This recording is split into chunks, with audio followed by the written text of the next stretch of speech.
The Nerd Academy podcast is released weekly at 12 p.m. Eastern Standard Time, available on our website at www.thenerdacademypodcast.com and wherever you listen to podcasts. You can find the Nerd Academy podcast on Facebook, Twitter, Instagram, and YouTube.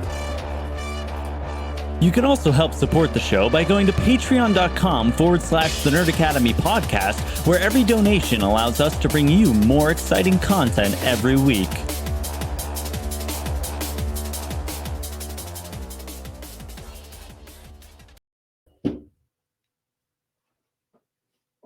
I am dumbfounded. Holy Christ. I literally just got done watching Alex Damon versus Nikki DiMolanta. Oh my Jesus. We are going to talk about it. And the matches we missed last week because I'm sick.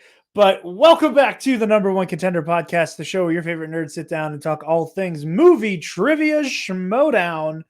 And what a week in schmodown it's been. I am your host, Jarod the Dark Jedi Bachman Stubbs, and joining me, as always, is your resident Green Lantern and Dungeon Head and Quirky Merc, Travis Grossman. I need to stop looking at the match master posts on the Facebook group because, and it's not. This isn't me like throwing spoiler shade at anybody. I do it to myself. See the post, right? And I'm like, oh yeah, there's a post for the Patreon match for this week. Comments. I get too curious every time. I'm like, I gotta know now. I still listen, I listen to the match. Oh yeah, but for sure. Don't worry, I spoiled myself for the big match, for the title match last week. I did too. I knew we weren't recording number one Contender the next morning. Yeah. Because I had like family spooky / my brother's birthday shit going on. And also I was influenza'd last week. So I was like, okay, I'm working Friday night. I'm going to give myself Saturday during the daytime to make sure I'm actually like not feeling like dirt and can actually do things with my family. Because by that point I had already been like double cleared for COVID and told I wasn't contagious. So we skipped number one Contender. So I'm like, I know I don't have to watch the match tonight, and I'm probably not going to watch it tonight.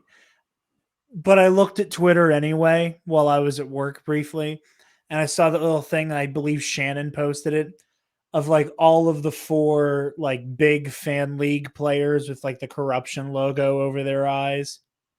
And it was like so much for the fan league 4. I'm turning off the lightsaber stand. The batteries in it are shot. Now it's just blinking incessantly and I can't stop looking at it. This is another master post one for me. You probably can't hear me right now, and that's fine. But I once again, like during the live event, just clicked on the master post in Facebook. And I don't know if you heard a word of what I just said, but I could hear you say the master post for the I can't help myself, and that's came out nobody's fault today but at time of record. Yeah, but the master post goes up when the event, even if it's a Patreon match, it's as soon as it's available to anybody. Yeah, I was just saying also for like people at home that like the most recent match we have seen is DiMolanta v. Damon. Nikki and Alex my original name variety. My original name down in the corner was going to be, it's definitely not Wednesday. That said, as we've kind of given away here, we're going to be behind a few matches for our coverage this week. We will be discussing Deception v. King Arthur, Paulo Yama v. Barbarian, and Shazam v. Lightning Time all next week. Yeah. When we come back with some more regularly scheduled programming. And then we might even miss a little bit of November because I am going to be doing production for Bombadcast and Around the Galaxy's Podathon. If you are not aware, it's a cool charity event. This is the second year they're doing it. They're taking donations for Make-A-Wish. If you go on Twitter, look up Podathon 2021 or go to the Bombadcast or Around the Galaxy Twitter pages, they'll be talking a lot about all of that fun stuff. So go ahead, go look at that. Go consider donating. We're going to be making a TNAP donation, and I'm going to be running production for part of the day on Saturday. So you guys might end up with another weird number one contender next week where like we recorded in the middle of the week or something. There might be something weird with next week's show too, but we'll cross that bridge when we get to it. But in the meantime, do check out Podathon. It's going to be all day, Saturday the 6th. It's going to be a great time. There's going to be hella guests.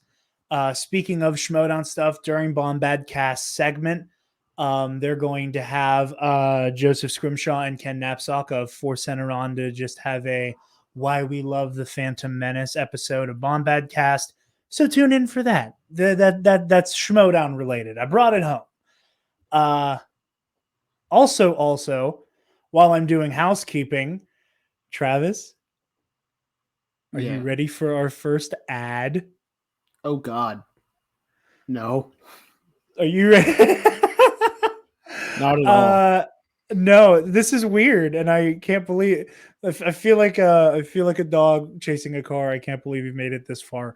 Guys, Sunday's Bloody Mary, our first official sponsor, talked about this during our fandom recap. I was sent the spicy Caesar Bloody Mary mix. This shit's good, like real good. And the fact that it has Caesar in it sounds weird and intimidating, but it's like a hint of like Caesar in it with like the rest of the Bloody Mary stuff. I cannot recommend it enough. I quite like the spicy. Both my mother and my grandmother, who are also Bloody Mary people, tried it. It took their breath away, but they're not spicy people. So if you like a hotter Bloody Mary, I recommend the spicy Caesar. I'm going to be trying the mild at some point here soon. But if whatever you want to get, they got lots of garnishes. They got shot glasses. They just got some merch. If you want a Sunday's Bloody Mary t-shirt. But yeah, like I said, there's the award-winning Spicy Caesar, which I, again, cannot recommend enough. But at checkout, if you use code TNAP, you get 10% off your order and you help us out along the way. Yeah, I also pickled asparagus in a Bloody Mary. 10 out of 10 recommend. That's something I do at work. And if given my druthers, I'm probably going to start bringing this shit to work with me. I enjoy the flashiness of making a Bloody Mary from scratch. And that was like my one thing going in, where it's like, yeah, I like making them from scratch though. And I like being able to like my level of spice when I make my own at home. But this mix is so good. Like, and I'm not just talking shit. Like, I love this shit, and I'm a slut for a good Bloody Mary. So, SundaysBloodyMary.com. Use code TNAP at checkout. Support us and make yourself a damn good drink while you're at it. So, without any further ado, to enjoy with our show or a live event with the Schmodown. Yes. Yeah, we did. Yes. I love it. I love it. I got to make you a Bloody Mary. Next time you're over, I'm going to make you a Sunday's Bloody Mary. Yeah, am I going to... Oh, no. I didn't have a good retort to that. Sure. No. I've never strayed you. I've never led you astray with a drink I've made. That's true.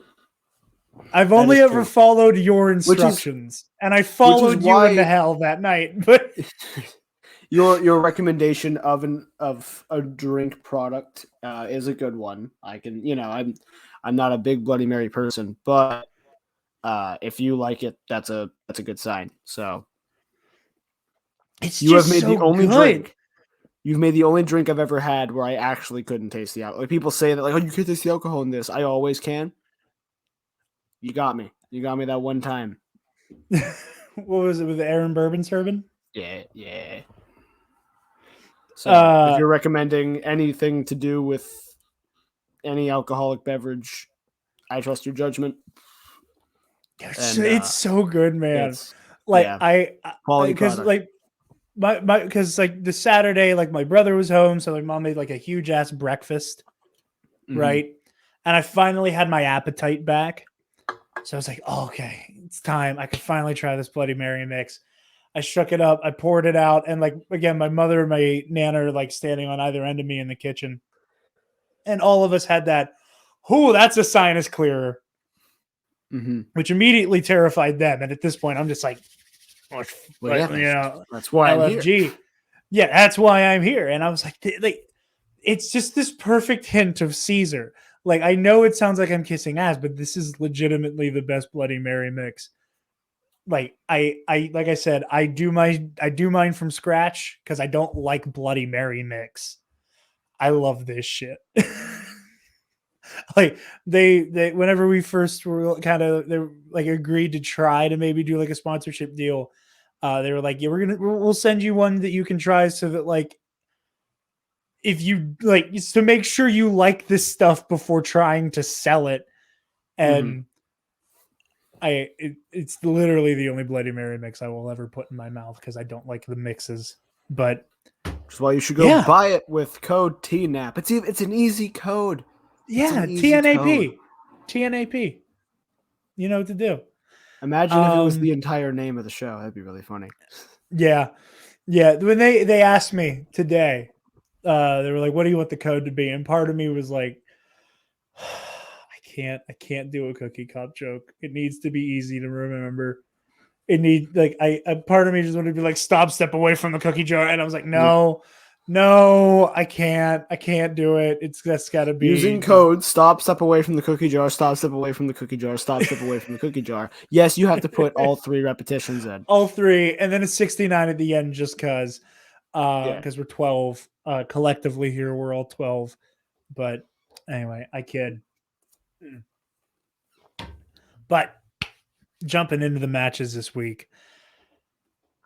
In Upset City, Gold Leader, he set his coordinates for Upset City, and he made the jump to hyperspace.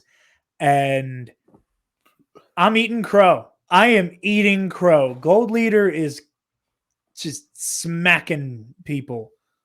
Yeah. I underestimated him. I will freely admit that. I underestimated Gold Leader, and my bracket paid the price.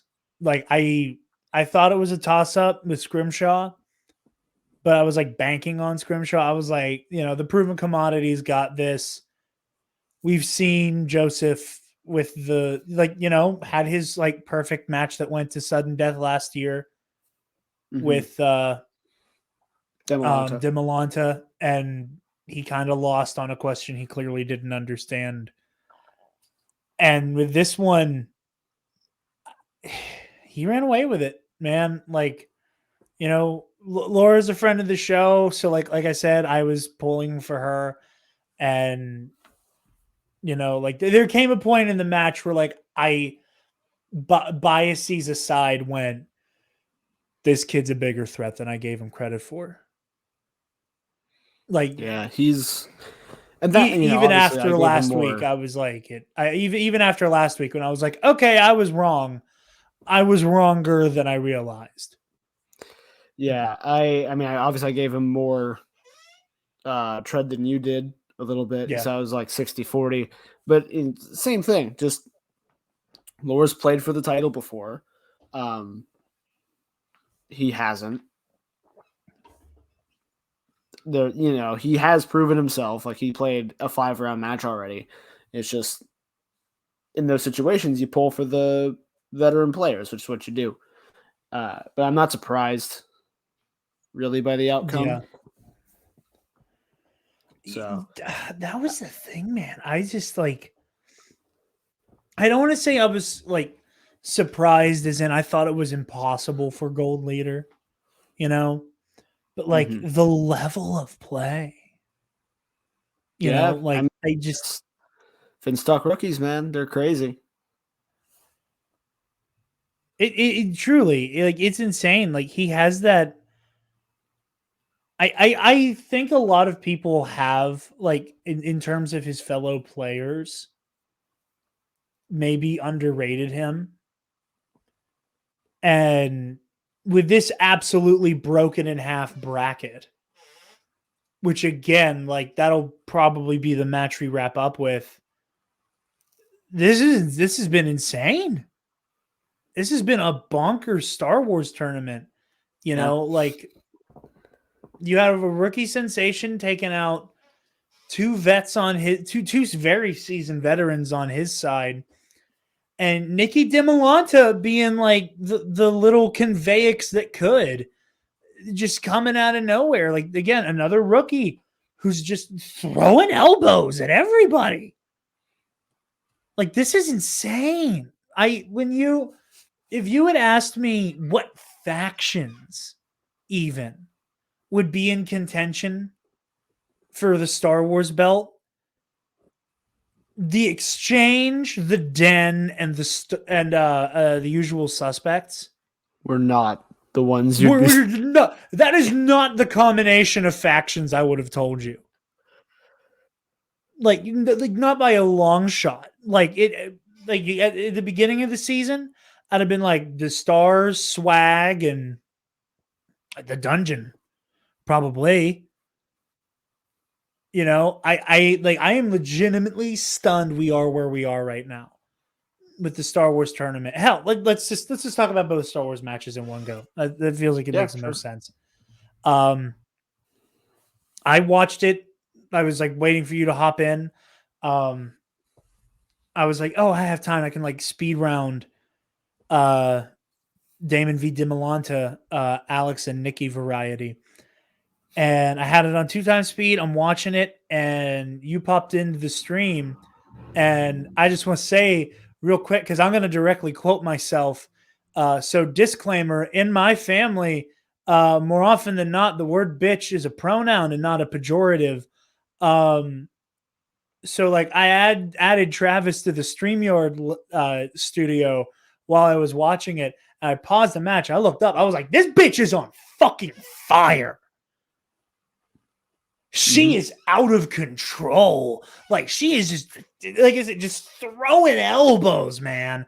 Just throwing one of the elbows. hardest Star Wars matches I've ever listened to. Like actually, seriously, I texted my girlfriend. I'm like, this is one of the most insane matches I've seen in this division. Every other question was who played this obscure side character in one scene in one movie. Who was the second actor to play Kit Fisto? Right. Exactly. What? In round one? What? Yeah, man. It's insane. It's nuts. Like, I was holding my head. I'm like, you gotta be shitting me. Like, what are these questions? What are these round one? Like, oh my God. And like, and then there's the occasional, like, for me, layup where it's like, oh, like he's a political idealist, not a murderer. I'm like, oh, thank God, a question I know. Like a hard like a question that like normal people would get wrong. And okay, I feel like a sweaty again. But like, man, ever since Andrew DiMolanta v. Alex Damon 2, it feels like the Star Wars division was able to just kind of like take a breath and collectively realize maybe it's bad for all of us if perfect games are the only way to win. Mm-hmm. Oh yeah, for sure. And obviously everybody's still shooting for the maximum amount of points. But ever since Damon DiMolanta 2, everybody's kind of calmed down a little bit. People actually miss questions again. And I mean, the difficulty's gone up substantially. This is also true. Like, comparatively, Star Wars is it was already the hardest division. It's now de facto the hardest division, and it's harder than it's ever been. And that it just speaks to Nikki even more that she's only ever missed a question that her opponent also missed. Yeah. She's never missed a question that her opponent had, which is insane. And again, it's just all questions that no reasonable person should have the answer to. Yeah. Yeah. Like it's so insane. You know, I'm just blown away that the division calmed down, and you can talk all day about there were opportunities for Alex to come back, and again in those moments where she missed the question as well, that could have been moments he could have capitalized on. Some of the weirder questions whenever he spun A New Hope, and again as a testament to the question difficulty, Alex is on record saying A New Hope is his favorite movie. Whenever he hit Spinner's Choice, going all the way back to whenever we watched Laura Kelly versus Molly Damon, where Molly hit Spinner's, I looked at you, I said, she's going to say The Force Awakens. And I was like, because I watched their channel, I know that's her favorite. I know what's up. I know what she's going to pick. And when he hit Spinner's, I'm like, he's going to pick A New Hope. There's no way he doesn't pick his favorite movie.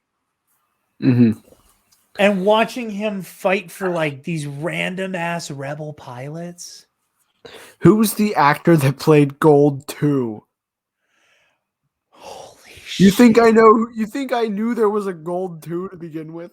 The Star Wars division, and I say this as somebody who, tattoo, Star Wars is my first nerd love, and therefore is my favorite division. The Star Wars division has reached this point of weird self-parody, where the questions being asked now are what a year or two ago people jokingly acted like the questions were. If that makes sense. Travis, say something because you're frozen on my side. Okay, everything just went out and came back on mine. Are we good? Yeah, I can see you. We're good. Okay. So I'm assuming you heard nothing I just said. You just said, and I agree with you that in a parody, can you hear me? Yeah, I can hear you now. Okay, good. That a parody of the Schmodown, or you're watching Robot Chicken and they're doing a bar trivia thing, right? And the question they would ask on Robot Chicken for Star Wars would be, who's the actor that played Gold 2 in A New Hope? Who's the voice actor for Dexter goddamn Jetster? Who's the voice actor for the Baby Hutt in the Clone Wars movie? Correct answer is fuck off.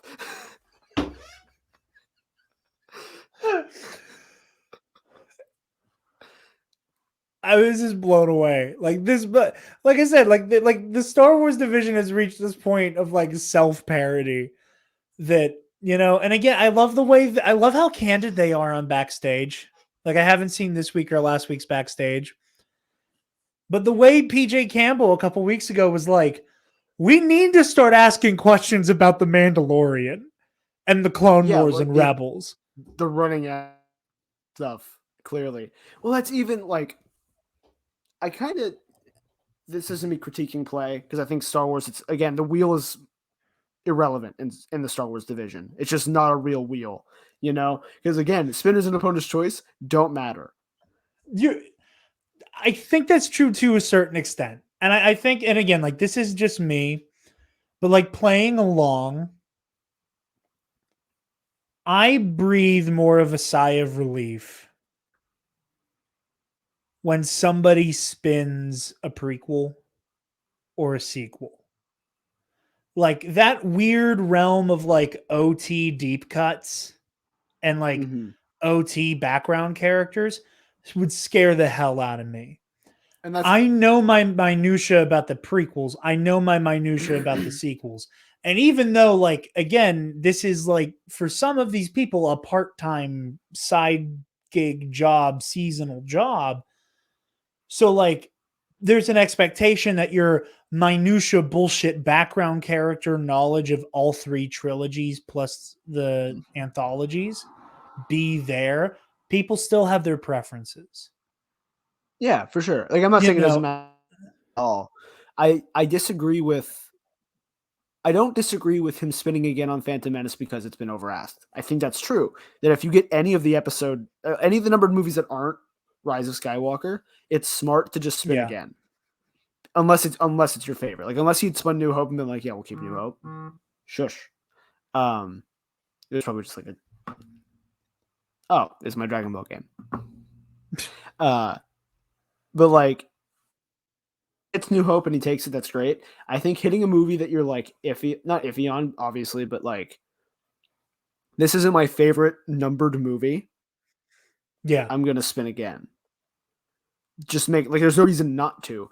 Worst case scenario, you get saddled with mixed bag, which at that point might be a blessing because it's not as deep or as like it's broad, but it has to not be as deep because it's mixed bag. Yeah, it's going to be a smorgasbord of Star Wars. Honestly, I would, given my druthers, and again, like we don't know all the background stuff that goes on in the same way that, players can like put some stuff on the wheel, each, a couple slices here and there. If I'm playing in Star Wars, obviously I'm going to put depending on how many slices I get to either request or put up as a choice, I'm not picking all movies. I'm putting something like Jedi Order up there. Like, I think Jedi Order is a category. I mean, granted, it's one that, like, again, as someone who likes to play along at home, I do well in.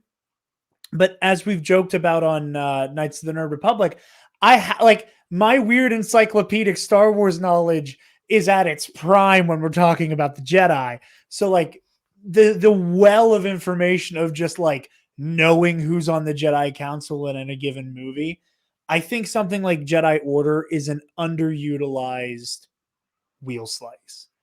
I think somebody can do some real damage with some weird shit on Jedi Order. We're like, again, knowing your Jedi Council members, knowing your background Jedi in the prequels, it is so specific. It will run deep.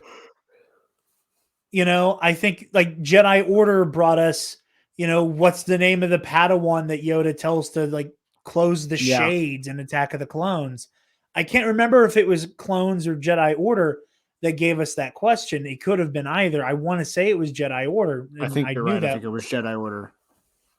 But those kinds of deep cuts, and I think, again, I don't even know if it was like a round one or whatever it was, but like I knew Liam the Padawan, and like presumably both players did, but like how many times can you hit Jedi Order and both of you know the obscure Jedi?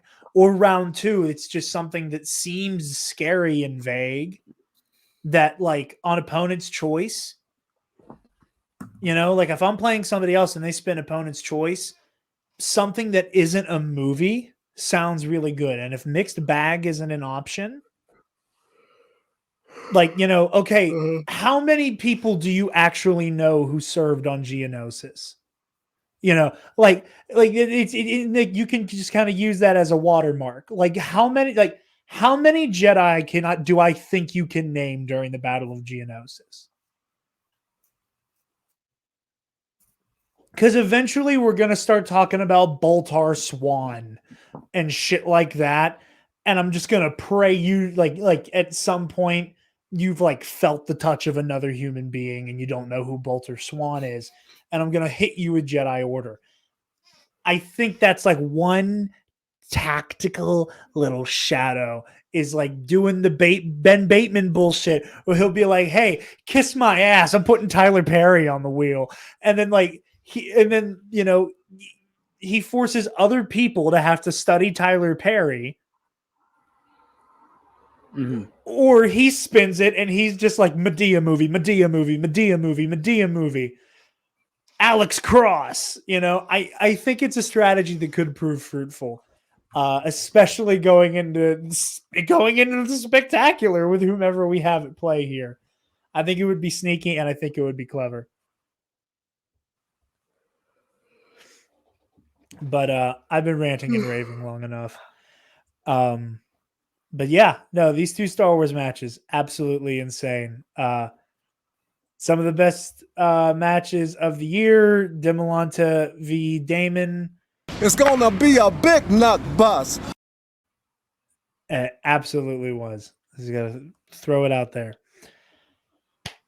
Travis, Danger Zone v. The Untouchables. How'd you feel about this one? Your boys came out to play. I mean, kind of my boys too, because I like Danger Zone a lot as well. But I think you're more of a Dan dungeon has guy felt than I am. shaky. His past couple matches, Dan's been a little shaky, right? Yeah, You got to get back I in see the it. groove. He's skated by lawn, but he's not playing poorly. Just like he was a little loose, he was laser focused. This match was terrifying. I don't remember what question it was that they weren't sure about, and Bateman was like, Dan, if you think you know it, go for it. And as it was ticking down, Dan just and hit it. Yeah. Just so good. He was the only person to go perfect in this match, correct? In round one. In round one? Yeah. I think overall, yeah, he did go actually perfect, but he was the only perfect round in round one, for sure. Yeah. And then after that, it's him and Ben the whole time. So, but they were just on it. I think they found their groove finally. We're done with we're just the two big guns firing simultaneously. Not that they weren't working, but they feel just much more like a team now, and it's so good. Yeah, it's so great. I agree with you. I agree with you completely on that, and I also really liked. Again, you get a little plot line in there. I like Ben's revenge. I like it. It's really fun. Again, I keep coming back to having watched a good bit of backstage lately. Again, even though I've missed the last 2 weeks, but I was busy and also sick. So, seeing Ben be very gracious, again, Ben Bateman, actual person, Ben Bateman, be very gracious in defeat, be very critical of himself. Go, this is exactly where I shat the bed. This is how I can prevent future bed shitting. Moving on. To then see the boss do the, you beat me. Congratulations. I beat you right back. Kiss my ass. Seeing the villainy after seeing him be an actual sportsman and critical of himself. It's just really fun. That's why I enjoy backstage slightly more than the rundown. Don't get me wrong. Obviously we love Frank. We love having him on. Brad Gilmore. They have a really good analytical conversation about the game. And it's good. It's good to have around. I think the backstage just does such a good job humanizing everybody. Yeah. And giving such a peek behind the curtain that we didn't get before. Again, PJ Campbell, practically with tears in his eyes, almost like he was talking directly to Christian, going, we need to start asking questions about the TV shows. We need to start asking questions about the TV shows. It was very oh, okay. So they're aware of the fact that we're running out of shit to talk about with the movies.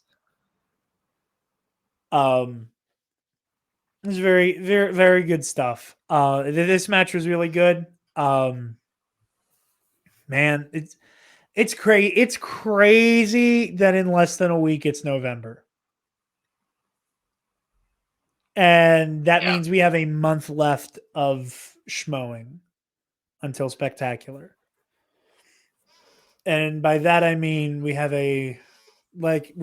less than a month between now and like the next time we talk about the Schmodown. We have less than a month until Travis and I are holed up in my grandmother's basement, eating a comical amount of sheets, probably crying. I'll probably be crying. But yeah, Travis, any further thoughts on Untouchables v Danger Zone? I want to see Danger Zone go for it. Because here's the thing. If Shazam loses this week, which they won't, they'll defend again because they're Shazam and they're the best. In that 1% chance that they lose, I want Danger Zone. I'm there. I want to see him go for it. I mean, again, for me, for my side of things, they have to make it past Deception first. That is true. I would not mind seeing Shazam versus Danger Zone at the end of the year. You know, like that would just be a hell of a match. That sells the team's ticket for Spectacular. Yeah. Like, how do you not go see that match? By the end of this season, I want Dan Merle, the Kid, or Bibbs to be double belted. I don't care which one, but statistically, it is likely that one of them will have 2 belts, and I want it to happen. You're not wrong. So you're not wrong. You're not wrong. It could very well happen for all parties. I'm hoping it does not happen to any 3 of those people, because that means something went terribly wrong on Corruption's neck of the woods. Incredibly right. Incredibly right, I tell you. No, actually, because the singles tournament is looking really scary now. And the singles tournament looks great. I don't know what you're complaining about. You I've got my 3 ass. boys. I got 3 boys still in. What are you talking about? You have 3 boys, 2 factions. You're living the life. I hitched myself to one wagon, and I'm frightened. You're hitched to one player now, too. Yeah. I am putting a lot of money where my mouth is with Mikey over here, but I think that's tomorrow, right? Faith. Huh? Mike Janine's tomorrow, or is it Friday? It's not this week. It's not this. I thought it was this week. No, I think it's next week. The rest of the week is Deception v King Arthur, Apollo Yama v the Barbarian, and Shazam versus Lightning Time. It's and okay. We don't have anything for November yet. Okay. At least it's not on the website yet. It might be in the Facebook group somewhere. I saw Mike and Janine talking smack on Twitter, so I thought maybe it was this week, but I did too, but I couldn't bring myself to read all of it because I like them both so much. Yeah. Good times. So instead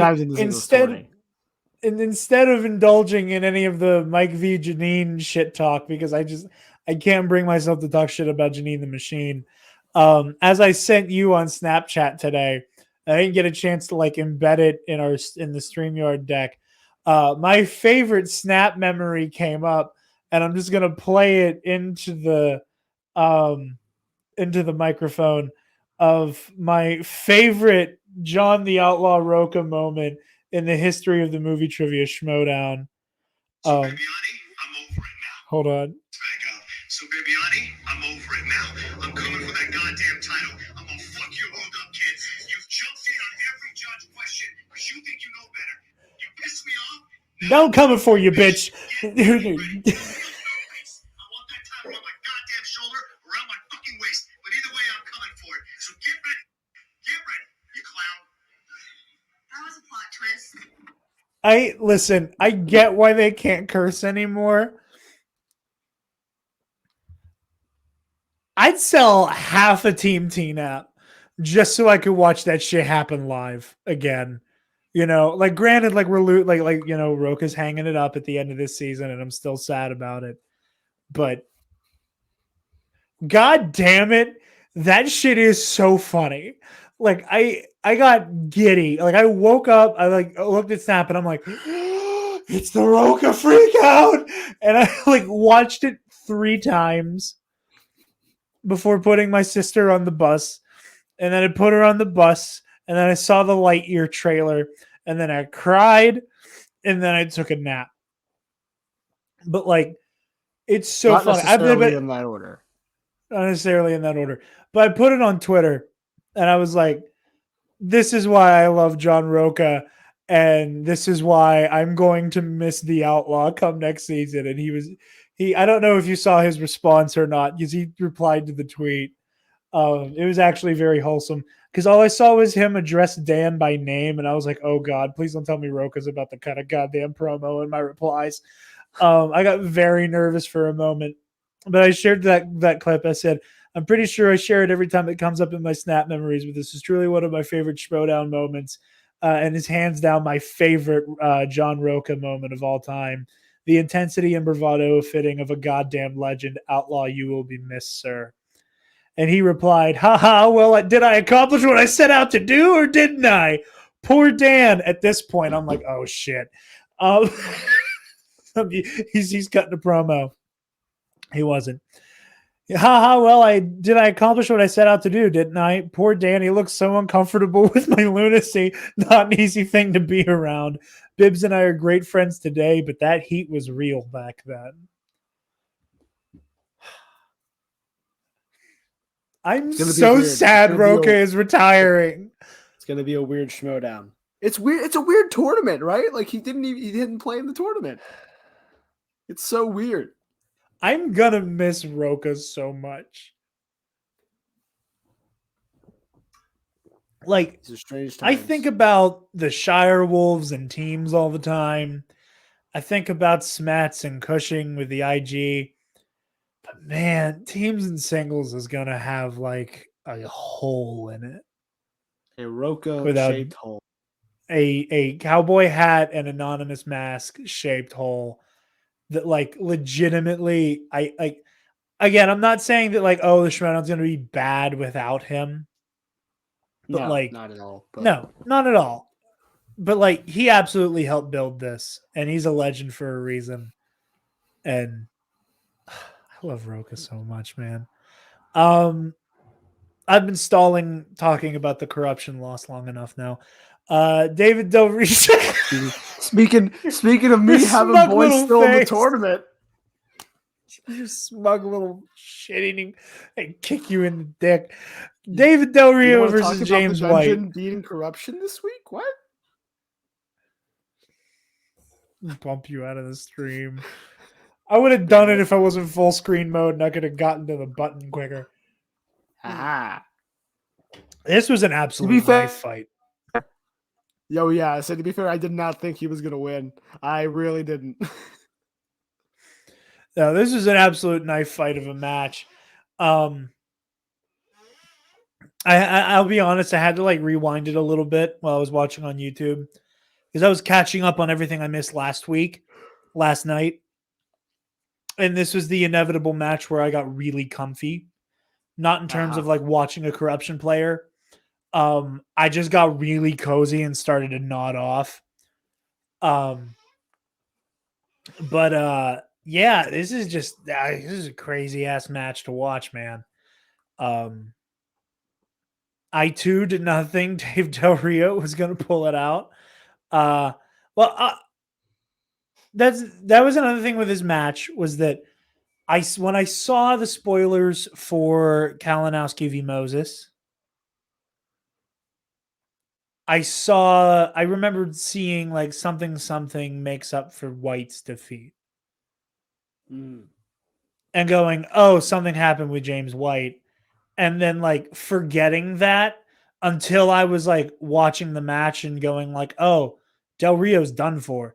And then I went, oh, shit. Now I know what that thing meant. Okay, well. Yeah. Never mind. But no, this is an absolute knife fight. And the fact that it kept me in such suspense that I forgot that I knew the outcome is very impressive. So corruption's down to 1 now. Corruption's down to We can- 1. The dungeon still has 2, Yeah, still got Dan and Del Rio. and Merc still have 2 with Gibbs and Kid. Is it 3 each? 4 each. Or is it 4? Starting, it's 4 each. Yeah. Who all of corruption lost then? Adam lost. Adam, James went down here. Who's there's a third. Because Chance and Chance went straight to playing Marisol. Yeah, Chance didn't play. Yeah. And Marisol couldn't play because she was doing the thing. Yeah. Oh, it was big brain. Work, big brain. Courtney? Yeah. I think. A moment. Big maybe.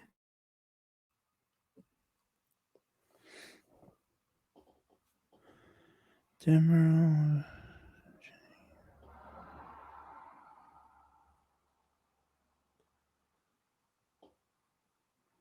Brittany, no, not Brittany Young.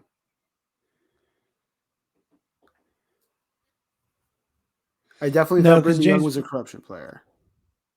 Yeah.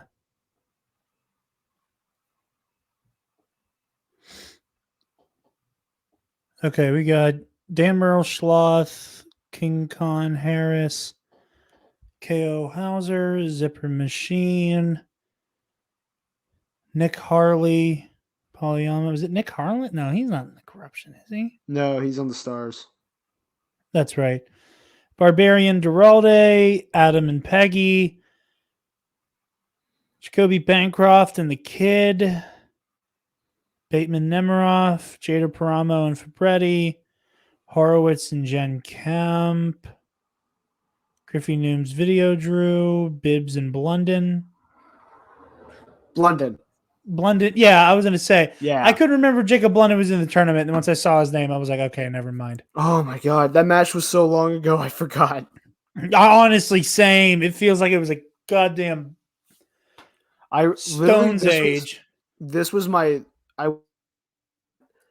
Brittany Young was in a match that Shannon was also in because Shannon was managing James White in his match against Brittany Young. And mine crossed like 3 wires to go, oh, yeah, Brittany Young's on corruption. I don't know where I pulled Courtney from. I don't either. That name wasn't right. Okay. Too many people. So cut 3/4 of the people. We don't. I'm just kidding. But yeah, corruption only has KO left in the fight. So I believe in him. I believe in him. He can do it. I have full faith. If Mike Kalinowski wins the singles tournament, I don't know what I'll do, but I'll do it. I don't know what it is. I don't know what crazy thing it's going to make me do. It would be insanity. It will be insanity. To the live event last week, you know, to quote Sam Levine with the undercard of Rick Radis versus Frank Alvarez, friend of the show, Frank Alvarez, sometimes the bad guys win. And this match was Avengers Infinity War level. The bad guy won. Like, I don't know if their character work was just that good, or if Frank Alvarez and Rick Radis actually do not get along. like, obviously, I don't think Frank was going to, like, throw a right hook at Radis. Like, it looked like he was winding up to at the very beginning. But, oh, boy, does it feel like these two actually hate each other. They're good at what they do. Like, they have really good chemistry as rivals. But, holy shit, was this tense. Also, it was a chorus line. And it hurt. It hurt watching that 5. Like, again, like, sometimes you just don't have it. Sometimes you just don't have it. And it just be like that sometimes. And that's okay. But goddamn, that one hurt. I probably I would don't have know, gotten maybe- that one wrong technically because I always forget the A because it's a chorus line. I think it would have gotten away with it. I don't think so. I think Karloff would have stuck to his guns and been like, "No, wrong shot." I don't know. I feel like having Sam as a manager in that moment would have been really convenient if there was any dispute true. had the answer been given. Because I think Sam would have been very litigious and been like, okay, here's each and every example of y'all not giving a single shit about about this kind of thing all season. Give him the goddamn points. Speaking of Sam, I don't know if you caught this in the post game or not. I don't know if you watched Did the not see post the game or post-game. not. Nope. I don't think Sam's going to be around next season. He was talking about Frank and he was talking about Amaru and was very. I think it was in the post game for his Moses' match with KO. But he was talking about both Moses and Frank and said something to the effect of, I don't know where I will be or where the suspects will be next season, but I know these guys will still be kicking ass and taking names, basically. But, like, he was very, like, I don't know what is next for me. Now, you know, the man is engaged / married. You know, like, he's a working actor. You know, again, like, if Sam Levine has to bow out again, he has to bow out again, and it'll be a damn shame to have a Sam Levine-less schmodown again. But, you know, Homeboy's got to do what he's got to do. But I considered what he said there foreboding, to say the least. Slightly disconcerting. But again, got to do what you got to do.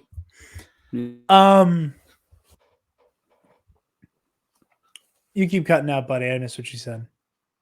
Oh, I just said yeah. Oh. But other than that, I think Frank put up a good fight against Radis. This was a match where it was not. It was rough. It was a rough match. It was a rough match. A lot of people were put in situations where their knowledge base was kind of pushed a little further than I think either party's comfy with. And, you know, it's just part of the game. You know, not every match is going to be a high scoring 51-50 situation. You know, it's just not possible. And I think expecting that from every match is not good necessarily. And yeah, I was surprised by the outcome. You know, I was pulling for Frank again. You know, our biases and cards are on the table.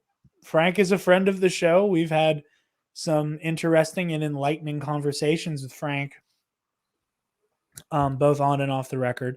You know, we had we talked to him a little bit, you know, when the camera wasn't rolling, and you know, it's fun picking his brain, and he's a really good dude. And you know, again, beyond the bathrobe and the character work, you know, I'm sure Rick is a good guy as well. But Frank plays Frank. You know, again, we've had him on a few times. I listen to Frank's podcast from time to time. You know, Frank, the Animal Alvarez, and Frank Alvarez. There's not a whole lot of daylight between the character and the man, if any. So, it was very, so watching him go up against the super villain that Radis is clearly playing and then lose was like really heartbreaking. Mm-hmm. It's one of the pitfalls of like, again, like, not that everybody has to have like an elaborate character concocted for the Schmodown as a ridiculous bar to set. Not everybody can or wants to play a character for the trivia competition, but seeing somebody who's just very much them play against somebody who's just such a cartoonish dickhead and lose hurts. Sometimes, as Sam said, the bad guys win, and it very much felt like you should have gone for the head by the end of that match. You should have gone for the chorus line. You should have gone for a chorus line, and also my bathrobe. Also, stage some violence again, Christian. I really want to see someone get hit again. He's working on it. You can't do it to Bateman. You've already. I think you broke his back. But yeah,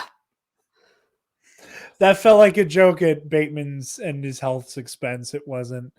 I instantly apologize if that would be upsetting to Ben should he see or watch this. I don't want to make fun of the guy. I feel bad for him every time I see a picture or a post from a hospital. I'm like, oh man. If I had the ability to, I'd be sending him like cards, like here's a digital card from the Nerd Academy, Ben, get well soon. Moving on to our main event from last week. Mike the Killer Kalinowski versus Amaru the Silent Assassin Moses. Travis, fanboy as I may be, this was Mike's version of Dan Murrell versus Lon Harris. Mike was in this match dead to rights a couple times. And I wouldn't say a couple times. I'd say maybe once. There were some moments where Mike dropped the ball. I think he even he could admit that. I think he could have. I think if he had deployed a JTE so he could finish writing Ghost Rider, yeah, and like come out of round one with a lead, and not be neck and neck. I thought he was still up by one. Even if that's the case, it's a bigger lead. And it's a full 2-pointer that Amaru has to hit to like undo the deficit. For me, the only place he really faltered was the speed round, and it wasn't even. It's not the usual falter in the speed round where like they completely implode, because we've seen that often. Clearly the first question he answered too early. Yeah, he didn't hear. Well, the whole he said question. in the I'm assuming you didn't see the post game. I did not. So the issue he had with that X-Men question, there was a bug in here, and I can't tell what the hell it is, and it's freaking me out. It's me. He said whenever they were like giving the list of characters for that X-Men movie, when they said Cyclops, he heard Psylocke. And when Psylocke is only in one X-Men movie, it has to be Apocalypse. Not realizing they said Cyclops, Jean Grey, and then Vok. That's where they hadn't gotten that. They hadn't gotten to him yet. That was right as he hit the buzzer. Yeah. But yeah, he answers it wrong there, and he doesn't implode. It's just that he starts waiting the extra second for them to finish the question, which is enough time for Amaru, right? Like honestly, truth be told, and I don't mean to like cut you off and like cut you off and disagree with you all in one go. I don't think it was him giving it an extra second because he caught himself off guard. I think Amaru was just quicker on the trigger. Yeah, I think Amaru it's was just absolutely like, had the quick draw on him. he was ready. He was more prepared. I think, again, Mike didn't like completely lose his focus or completely lose his timing. It was like Amaru was already here. Mike was like here-ish, and that put him here, Yeah. right? I'm doing things Yeah. for audio people. I'm doing things with my hands, but like, you know, it was so slight and not the usual like, I got a question in the speed round wrong and now everything's imploding and everything's terrible. Yeah. It was just missed the point. He even hit the next question right after to make up for it. So Yeah. to go in 2 behind into round 5, right? And then missed your 2. Oh, I forgot he missed his 2. Yeah. He missed his, what was his 2? Pull the match up on my side. Keep So talking. I don't remember. He either missed his 2 or his 3. But like, again, like when you're in that range, start answering things, you know, like had I not known the outcome of this match, and like, let's say we were watching it, like this is when we were watching together. This is when I would have started pacing around the room and like cursing under my breath in defeat. Like, had I not known the outcome of this match already, and I had somebody to like commiserate with, hell, I was by myself and swearing at my TV, and I was like, I know you won this, but shit, am I nervous anyway? Like, I get over the flu. Now my allergies are kicking my ass again. It's not one thing, it's the other. Yeah, I don't think this was like Mike throwing away a match and getting handed back to him. I think, you know, he made a misplay and Amaru couldn't quite capitalize on it. And that happens in matches, you know. Especially Amaru's 5 was insane from what I remember. I don't remember what it was, but yeah, I have round 5 pulled up right now. Yeah, his 2 was who informs Magneto that Raven was killed by Jean and Dark Phoenix. Oh, yeah, right. He answered Charles. It was okay. No, that's absolutely respectable because that means he didn't get a Dark Phoenix. I respect anyone who can't get a New Mutants or Dark Phoenix question right. The New Mutants question the other day, I missed it. I didn't know it, and I was proud of myself. I was like, "Thank God, I don't." I got it right. About that movie. I got it right because that movie was traumatized. It was traumatic. It was so bad. Yeah, I was like, "Oh, thank God, I finally blocked it out of my memory." But yeah, I don't think this was. And then Mike's 3. Sorry, I'm just recapping round 5 here. Mike's 3 to tie it up was in DC. In Batman Returns, the Penguin and his gang have made their hideout under what section of the abandoned old zoo? It was like, and then his Iceland. 5-pointer was an alien predator. I just don't remember what the Arctic World. Yeah. And like I said, I know his 5 is an alien and predator. It was about an alien movie. Like Alien 2 or Amaru's 2 point was in fantasy sci-fi and the Chronicles of Narnia, The Lion and the Witch and the Wardrobe. Lucy first finds the wardrobe and they were playing what game? Hide and seek. I thought they were go to sudden death, actually, because the points were lined up where he could have hit his 3, miss his 5 to go to sudden death. For a second, that's where I thought it was going to. And then you were right, Travis. 5-pointer AVP, who plays Mombosa, a Death Squad soldier in Sierra Leone and Predators.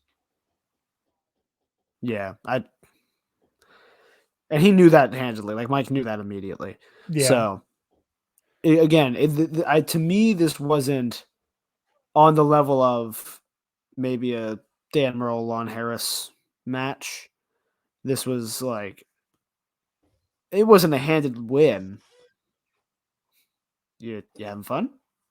No, I'm fighting this bug. Because to me, Mike has a lot to prove. right now, like in this block of the season, where you Yeah. have the seasoned A lot is veteran. riding on him right now. You have the seasoned veteran of IG who holds the belt. And what we've seen over the past year is, this new blood come in and be like, no, we know this game better. We know this trivia better.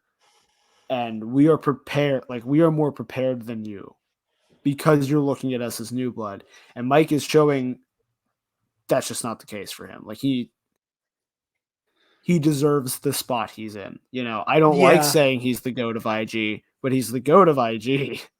Like, it's Well, undisputed at this point.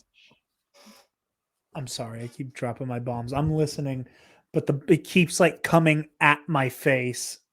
I'm Be your hoping friend. people can see it on camera.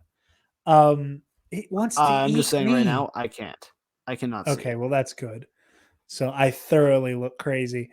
Here's the thing with Mike, and I say this is like probably the biggest Mike Kalinowski fan in the realm of like fan shows. Like my family all made fun of my uncle who like loves the Denver Broncos, and we'd watch the Broncos play a big game and then lose. And then we watched my uncle cry in our living room. And everybody had a moment of like, are you okay? Like my dad and like, Travis, someone who's met my father, I'm sure you can hear the exact tone of which he said this to Bill, where he was like, do you have money on this game, man? No? Are you okay? Like just not knowing how to process it. Like I used to think my uncle was crazy, and then I like got way too invested in the Schmodown, and I've watched my favorite player lose, and I'm like, okay, I get it.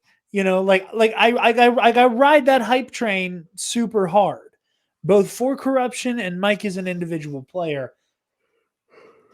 He has a lot on his shoulders coming in, like bringing the season home right now. I don't even mean points wise. I mean just like for him as a player. I mean right? both, honestly. Compared to Damon right now, right? Compared to Alex, where the talk has been he's the GOAT of Star Wars, but right? Yeah. Mike is pretty much facing the same thing, except he is the current champion, and they're going, well, he's the GOAT of IG, but can he contend with an Amaru Moses? And Amaru Moses is going to be belted at some point. He proved that. No doubt. No doubt. Well, he's new blood and not used to. No, he's gonna do it soon. Like, yeah. I talked about a player being ready to be a champion. He is ready and missed it. It is not going to be long into season 9. Yeah. I say that hoping that it's still Mike with a belt going into season 9. I think even if Mike loses at Spectacular, it's not like for his reputation. It's not like the end all be all, right? It's the thing everyone will remember, which is unfortunate because again, he's defended the belt twice in a row against two of the best players to ever play Innergeekdom, right? I don't like Chandra. As a rematch, like, and here's the thing. And again, like, this isn't even a Mike thing. This is just an Innergeekdom thing. With his belt, it's not like this stay put. But what if I were Mike Kalinowski, or if I were even Shannon Barney, I have Mike as our like last chance in singles, which is already nerve-wracking enough that you got one guy left in the tournament. I think so. I think at this point, he treats it like Ethan Irwin was treating a bunch of his matches last month, where if he wins, he picks up extra points. That's great.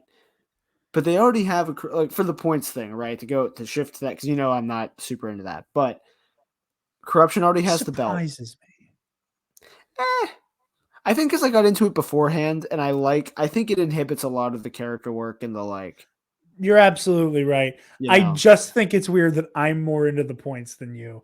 Granted, I would like it. it's part of my hyper competitive brain that like Yeah, something that I have no control over. I'm like super invested in, but still. I would like it way more if everyone playing the Schmodown spoke like they speak on backstage. If that makes sense. Like if we committed to Yeah. this to being a points sport, and there was no like we didn't need to weave a storyline and there was no character work, then I'd be so into it and so into like where do you put these players to do this thing. But like I want to see You're certain because it's so individual as well. I want to see certain players play. Like if for some reason putting the kid or Bibbs in a match is unfavorable because of points, yeah. I just don't like that. I want to see them play. You know, I want to see. I realized listening to Nikki and Alex's match, I was like, oh man, this bracket's really upset City. Ace didn't play in the tournament. Yeah, we keep hit me all using at his once. phrase and no Ace. It hit me all at once. I'm like, Ace didn't play in the tournament probably because they only had one slot and they had to put in Laura Kelly, right? I want to see Ace play. I love watching Ace play. Yeah, me too. Me too. And it's, I think that's the reason is that it inhibits seeing other players play. And if that wasn't the case, I'd be whole hog in. But regardless, you already have a corruption player holding the belt. So you already have the shot at those 7 points. And at this point, Mike's already gone through one round. If he beats Janine, you've cleared half of your way up to the end. Yeah. So it's not like he's missing all that many points, especially if you think Marisol can still do it, you know? Yeah. And it's a good chance she can. There's a great chance she can, yeah. I'm done pretending like she is at all disadvantage in any match she plays in. I've learned my lesson. Yeah. You know? So that 7 points very easily can still go to corruption, even if Mike loses against Janine or whoever his round 3 is. I think round 3 he has to go up against Dan Merle if he beats Janine. So like at that point, don't put the pressure on him. They'll be like, you have to win this. I'm sure he wants to, right? Yeah. He's not the kind of player to be like, oh yeah, this means nothing to me. But like he gets the ease of I already have a belt. And corruption has a singles belt. And I don't have to worry about being the one to get the singles belt. You're right. And again, like I said, like if I'm in Shannon's seat, like if I'm wearing the glittery red crown, one, I don't look as good as Shannon wearing it, but in that spot, looking at an opportunity where you as one faction could theoretically still have 3 out of 4 championships. Like there's a very realistic possibility there. And that you can, again, going into Spectacular, create such a point deficit that it doesn't matter who wins the rest of the matches for the rest of the night. Like, especially with that cash prize on the line, like I can't imagine. And that's why I don't get so like against them that like they care about it. Because like a lesser me would be like, I cannot believe that these people are shorting these other players just for a faction war. How dare they? Right. But like I have to remind myself they are playing for money. Yeah. So yeah, and that's the thing is that, like there's a real chance for corruption to like go in, have another corruption invitational for the singles belt, where like everybody can loosen their belts at the very, very end here and go, okay, may the best schmo win. Where everybody can like take a breath. And in teams, again, it's like, let's say Deception makes it all the way and Shazam defends the belt. Deception is on its way to a goddamn knife fight. Mike beat one absolute titan in Amaru Moses here, just barely. Like, and again, I don't want to take away from his win, but like when your win is hinged on the other guy missing other points, like you were knocking on death's door in that match. He's got to play Chandru again.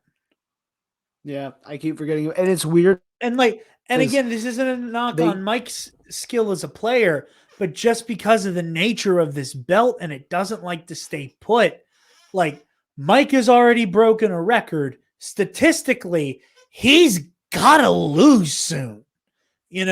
I don't want him to. I don't want to say that. I'm not ever going to bet against Mike Kalinowski because I've seen what the son of a bitch can do when his back is against the wall and the crowd is booing him and he starts throwing elbows and he starts throwing haymakers and he puts dudes on their ass. Like, he can do it. I don't think he can't beat Chandru. It's just because of the nature of the Innergeekdom. He's already defied the odds in terms of like retaining the belt. The length of which he can do that while also having another division, like Corruption's dominance in another division hinge on him, is scary. And again, I think he needs to not worry about the singles tournament. Like, at this point, he could, I think you're right, feasibly, yeah, just like concede to Janine. He won't. Like, he's going to play, and I'm not saying he shouldn't play, but and it might be to his benefit that he's playing with no pressure. That like, if I lose, I just get to focus on my belt now, right? Yeah. I think big things for Mike is he's learned, especially at this point in his career, how to not implode, right? Like Robert Parker's biggest problem was that he imploded. Mike did a lot of the same stuff earlier in his career. He doesn't do that anymore. No. Mike Kalinowski 2 years ago would have missed that first speed round question and completely imploded, especially after missing his 2, might have blanked on his 3 or 5 and completely whiffed out of the match. And that's what I was talking about before. Mike stayed focused the whole time. He never at any point was like, You're right. I threw this away. Right. I can't believe I did this. I threw away this match. He knew that he had it in him to get that 5, to get that 3, to get that lead back, to put Moses in a spot where he had to answer that question. And especially, the way the numbers worked out, it helped them knowing that no matter what, Moses had to hit his 5. And at worst case scenario, they were going to sudden death. But like this is like Mike's final form at this point. He's primed to hold this through Spectacular. I'm not sure he will either. I'd love for Robert Parker to win the belt. And that was my next point. Was like, okay, let's see him beat the odds, defend a third time and get through Chandru. Now he's got to play Robert goddamn Parker. Mm-hmm. Which again, like Mike has been able to handle this new blood. Like Mike has been able to handle like it is not old and busted versus new hotness. It is old hotness, new hotness, and Mike knows his way around this ring better than these kids. And I think what Mike and Chandru have to worry about with Robert Parker too is he said so, like not out of character. He plays so much better in a live environment. Yeah. He said so. He's like, yeah, I feel the energy of the room. I feel way more calm. Kaiser literally right behind me reminding me to not get bent out of shape over missing a question. And I'm just there. I'm ready to go. It's like he says, like you can actually huddle between rounds. And it's like, of course it's going to make you feel like a fucking god, especially when you're pulling the trivia you're pulling. like the fact that like watching Robert Parker play live, like you can see him feeding off of that shit. I'm surprised the son of a bitch didn't start levitating and start shooting lightning out of his goddamn hands at one point. You know? Like, and So, again, yeah. like when we're gonna go and like I think that I think that KO can beat Chandru a second time. Like, especially because it'll probably be in some type of live setting. God, I hope this is in a live setting for Mike's sake. Like Yeah. Mike getting to walk into the room and be the hero. You know, so like he said with the Amaru, where he's like, last time I played, you guys were all throwing rose petals at my feet, and now we're back to booing me. It's like, and we said it talking about that match, that it was like they're gonna go back to hating Mike the second he beats Chandru because they hate Chandru more than they hate Mike. You know, like they were forced to pick between an anti-hero and an absolute supervillain.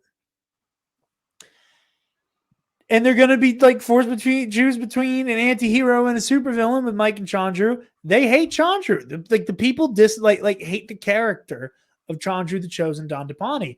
When they cut to Chandru watching this match, watching Moses v. Kalinowski, like Chandru's like sitting next to Rachel Cushing, and they're both like, oh my God. Like, you know, whenever Moses was like kicking ass during the speed round, like again, that was such a humanizing moment for Chandru, where we got to see like Chandru, hi, I'm a guy who likes movie trivia, Don Depani. It was like, oh, look at you sitting next to this person who, like, you know, if you were actually as much of a dickhead as everybody acts like you are, probably wouldn't let you sit next to her. Because I don't think Rachel Cushing suffers any fools. So like seeing that, you know, seeing like Chandru in that moment. So let's put them against each other, the characters again. They're going to take Mike, and then it's going to be anti-hero versus anti-hero if Mike makes it out of facing Chandru again alive. And I don't think the crowd will be on his side, and that doesn't seem to bother him anymore. But boy, howdy, does he seem like supercharged when the crowd is on his side. Mm-hmm. And I think that there's a little bit of a withdrawal on his side when he goes back to being the heel in a match. You know, I don't know. Like the future of the IG belt is going to be very interesting. And it was something we joked about way earlier this season. That, you know, like, what if this is the season where the Star Wars belt and the IG belt finally switch places? Where the IG belt like finds a home, and the Star Wars belt is, you know, is couch surfing, which it feels like it is. I don't think Thomas Harper is going to have a problem defending. Like it's still up in the air, and I think either Gold Leader or Nicky Demolante will give him a run for his money for sure. Yeah, but I think he has a better chance of holding it over Mike holding it 2 more times. But could you imagine? We'd never hear the end of it. I'd never hear the end of it. That he defended 4 times in one season. You I would never shut up about it. I'd never shut up about it. If they made a shirt about it, I'd buy you a shirt. Like out of maniacal glee, I'd be like, "Hey, buddy, I got you a Schmodown shirt." He's like, "Oh, is it a 5150 shirt?" No, it's better. Here's your new Mike the Killer Kalinowski shirt, buddy. Pull the lollipop out of pocket. I was thinking about this earlier, and I kind of mentioned it before, but like Innergeekdom and Star Wars really became like Innergeekdom was more so, but like they became full-on divisions this season. You know, Innergeekdom was basically there. I think now it has the player base to be there. Yeah, and you know, Star Wars proves that when you consistently like give shots at the title, that Alex Damon was fallible and that he could lose. And not that he isn't one of the greatest to play in the division, but I think it very much lent to his strength that he only had to play once a year, you know? Yeah. That, I given really that his hope job that- is Star Wars. Yeah, I really do hope that Alex and Molly both still have the time next season to stick around. Because I do want to see do his too. revenge. I do really want to see Alex get it back. And like, even if you don't get like the drama of him fighting his way through a tournament to do it, I really do want to see Alex get to go toe to toe with Tom Harper over this belt. Mhm. Definitely. for Obviously, sure. because of their Dragon Con rivalry. I just think that would be really fun and satisfying to watch. But yeah, I think that's all we've got. I think so. Here, let me pull up. Just the matches we're not going to get to talk about this week, but we'll talk about next week. Deception versus King Arthur. Who you got? Oh, Jesus Christ. Right? Yeah. King Arthur, but not by much. I am, dude. Griffey Sucking it. Nooms. Suck eggs. It's not because not to go against corruption, but Griffey Nooms scares the ever living hell out of me. Yeah, that's fair. That's valid. Like, he is one of the best singles players I've ever seen. I don't understand how. And I need more of him live and in person, because that was like, I love Josh Horowitz too. I think he's a lot of fun. But like, oh my God, the absolute pizzazz of putting on a Pixar jacket to give your opponent Pixar, and then when you answer their question, go, answer, give me 2 points, please. He just walks in the room. He just walks in the room. Death to all of them.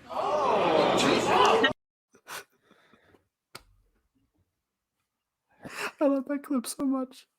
I know. It's like I love the way Lexi put it. Whenever you were both like, I think we were on the way to Hell Omega trying to describe the clip to me.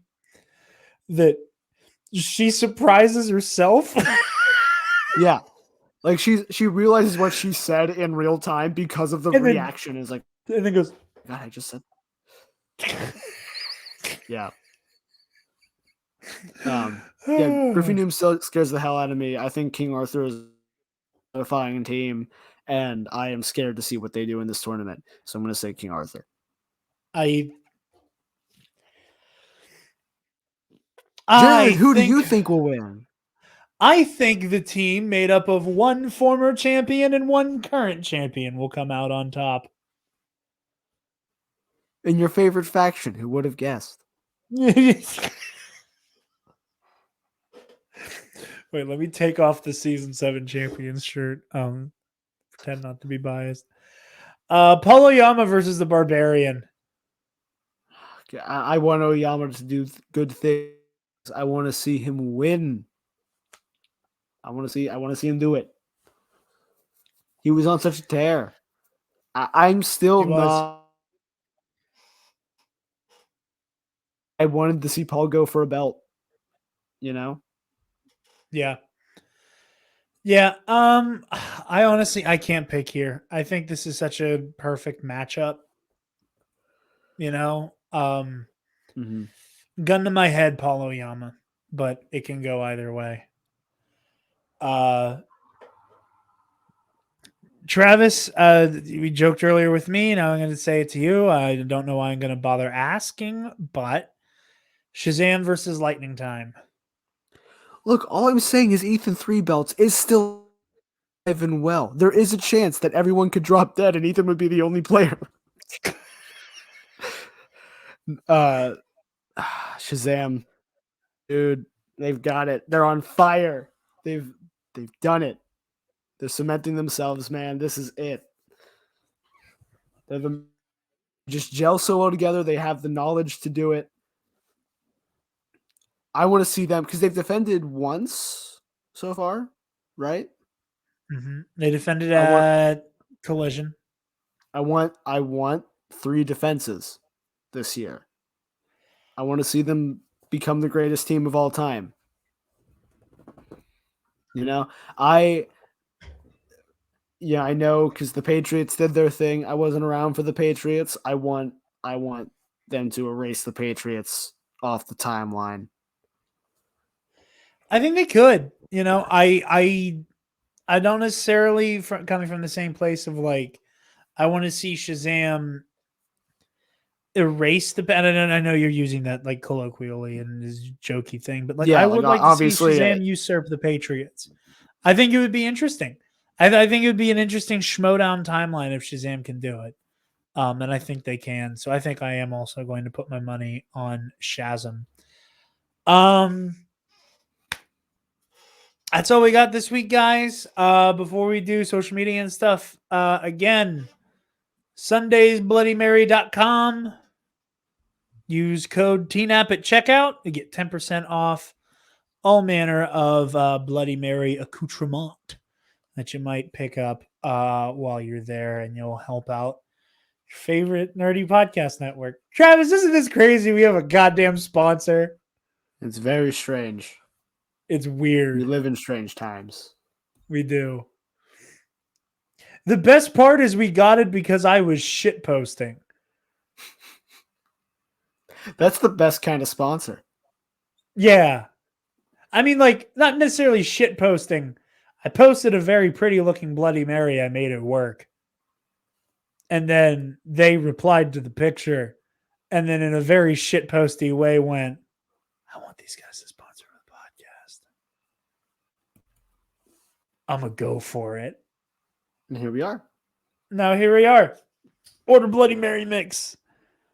And tag both of us so we can see the Bloody Mary mix you made by supporting both us and Sunday's Bloody Mary. Enjoy a spicy beverage with your Schmodown. I can't even say for the live. They'll see this after the live event's done. But for the next one. Next time Travis and I watch a Schmodown together, I will make Travis a Sunday's Bloody Mary. Indeed. I'll get glasses and everything. Be branded. The Schmodown is brought to you by Captain Morgan, and the Nerd Academy podcast is brought to you by Sunday's Bloody Mary. God damn it. I didn't even think of that. Oh my God. That's great. You gotta be on brand. Gotta be on theme. It's gonna be a big nut bust. Every time you eat Sunday's Bloody Mary. It's gonna be a big nut bust. All right, I'm done. Travis, where can the lovely people find you, buddy? They can find me enjoying my new weighted blanket that I bought as a gift to myself after surviving today at work. You deserve that. At Travis Political on Twitter and Instagram. Jared. Yes.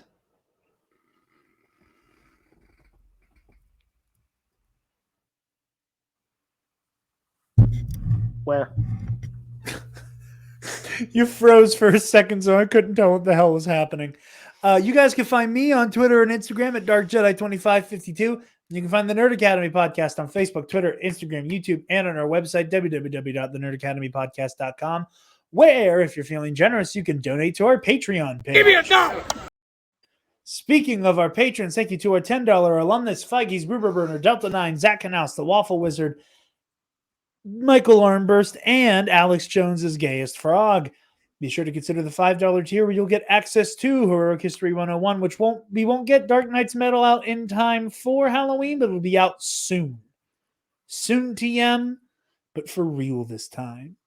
Kate Skywalker versus Zuluk Keldroma will also be out soon TM. Also Movie Club whenever Devin's schedule allows for us to do that kind of stuff again. He's been very busy, and I thank you all very much for your patience while we try to get around to doing such things. Check out the TeePublic.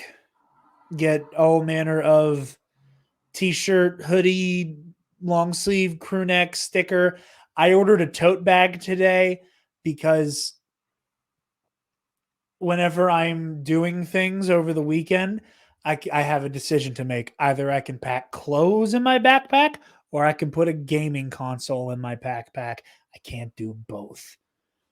Now, with my new Nerd Academy tote that I don't have yet, but I ordered today, I can do both and also represent My podcast, but your favorite podcast. We're not your favorite, but I'd like to think we're up there. We're some people's favorite. I think we're like up there for Paco and Rob. Paco and Rob, y'all are homies. Thank you. Buy some Bloody Mary mix. I don't know how old Paco is. Like, I've seen Rob's picture. Rob, like, if Rob came into the bar, I wouldn't card Rob. I have no idea what Paco looks like. So, like, if you're of Bloody Mary drinking age, order some Bloody Mary mix.